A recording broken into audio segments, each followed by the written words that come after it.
Ito kami sa kuha ng COG. Kailangan namin ito sa Darabasa eh. Kaya nandito talaga kami.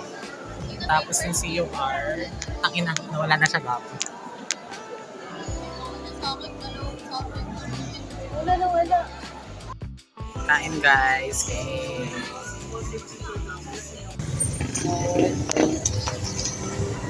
Ngayon the next day, kami. Ito ako sa sila kasi actually late na ako. Dapat pumunta ako dito. Late na ako malis ng Manila. And natin ko si Papa, subuin ako dito sa entrance. Sobrang pagod na ako. Sakit ng pwede ko kanina pa nasa biyahe ako. Tapos sobrang nahihilo ako kasi parang ilang beses na ako nag-biyahe. Siguro ng kahapon. Then kahapon, galing naman ako ng Cavite kasi kumuha ako ng COG. Then, bumayi pa ako pupuntang Manila ng alas 8 ng gabi. Sobrang pagod talaga ang sama ng pakiramdam. Tatayin ko na si Papa kasi first time ko lang dimigit na si Papa ulit after like 2 months. Wala na eh. Yung ibang mga kamag-anak ko daw sabi na si Karuya na kanina pa. So, ako na lang yung inaantay. Ibang mess na.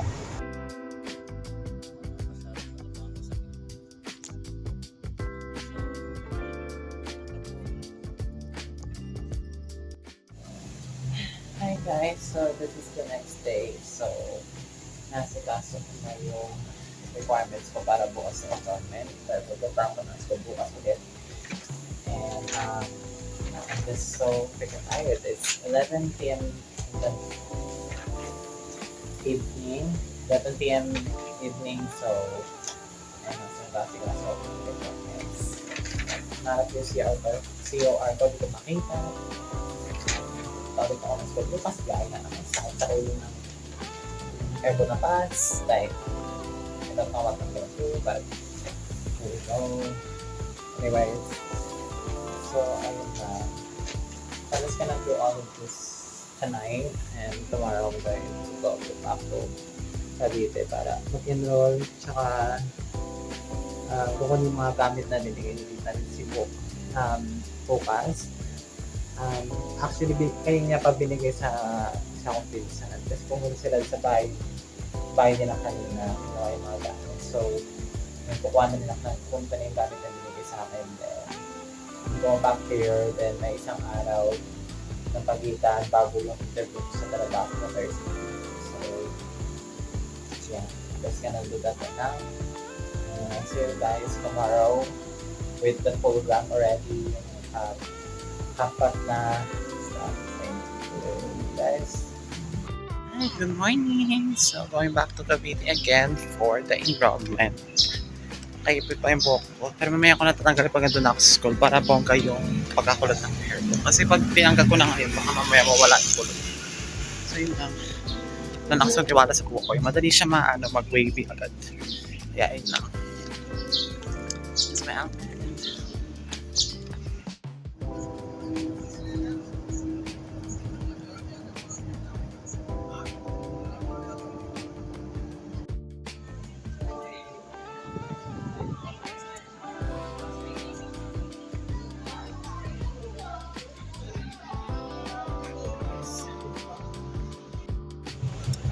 Hi guys, so nandito ako sa school right now. Inantay ko lang sila Ate Charlotte.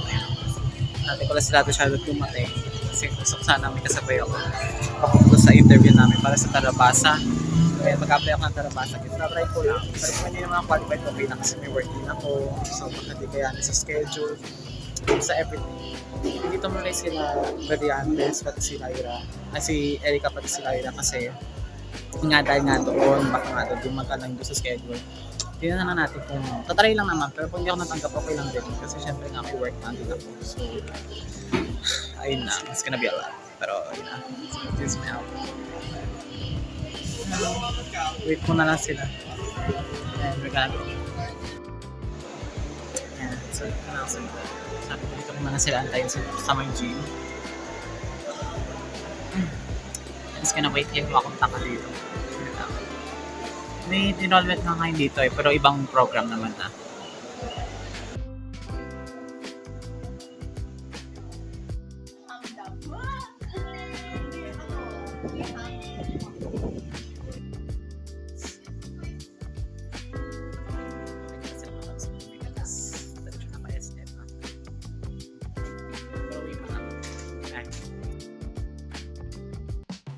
So hi guys, ano ba kasi namin kumain sama ng friends. Vlog ako. So yun na, nakakaloka kasi kala namin merong national ID sa SM. Punta na tanong kami sa guard, sabi wala daw. Tapos pinuntahan namin yung parang government center pa yun. Sabi wala daw dito, kailangan City Hall kami punta. Kaya napag-design namin kumain na lang muna. Tapos pupunta na kami ng City Hall pagkatapos. Sabi pa ng website meron pa mo. Kaya nga, fake news yan. Minsan dito yung sabi ng mga sa Google. Pero nung nakaraan talaga, nung mga last year, meron talaga yan. So yung din yung kasama ko nung kumuha ko ng national ID. Pati si Kuidadan. Pero kasi parang wala na talaga yun. Kaya medyo kanina kami. Yan, boto po.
Teka na kami City Hall.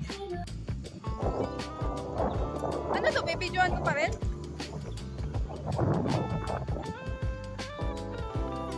Yung kamay ko. Ginagawa mo. Padraw ka to. Anong inipak mo, boy? Girl pala, girl. Tayo ka. Tayo, pupunta na kami. Pero, ito, last resort na namin itong City Hall. Pag wala na talaga, bukas na. Sila dalawa na lang yung mag-ano. Or isama nila yung ating So, ayun na. Ayok magsayang yung lakad namin. Pero at least naman at kahit paano, nag-enjoy kami. Gumana na. Lakad-lakad lang sa SSF. Kumain sa mga kasi. So, na today. Isa pa na naman din. Pero una nang pinabutan. Pero bigyan lang nila. So, tali na nila bukas. Ayun na guys. So, balik na kami. Then, after this, uwi na. Hi guys, punta ako na Robinson. Makakuha ng Gota card. Robinsons, man ko lang. Wala maging success. Hindi masayang yung lakad ko dito. Can't believe, meron na akong ganito. Tapos meron na akong ATM card for the first time in my life. So yun na, I'm gonna go home, magsasayang pa ako, maglalaba pa ako, dami ko pang gagawin. So uwi na yun ako sa linggo dahil may pasok na ako. Yun na guys. Hi guys, dito ako sa Lutihan. Since last day ko naman. Bukas, uwi na ako bukas ng gabi. May pasok na ako kayo bukas. So, isa ako. Ganun talaga ang life. Ang live na ako dito, yun ako live.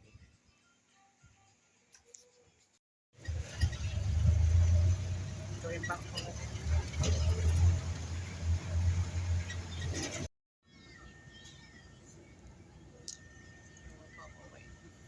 Meron akong choice, may pasok na ako bukas.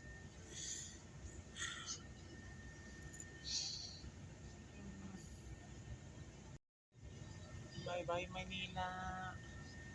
Ko lang kailan ako makakabalik ulit.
So kanina, actually, isang araw pa may problema may sakit si Maxis.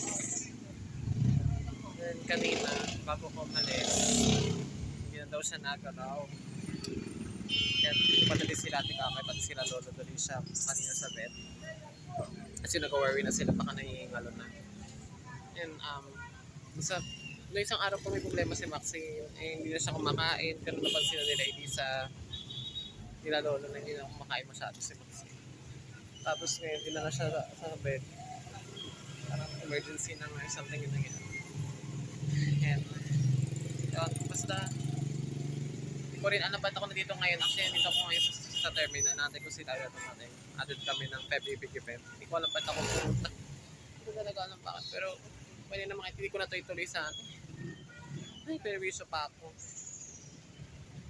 Isa si ate kay kanina kasi nga syempre, hindi ako makaalis kasi nga pag-aalis ako, nakaabag si Courtney, then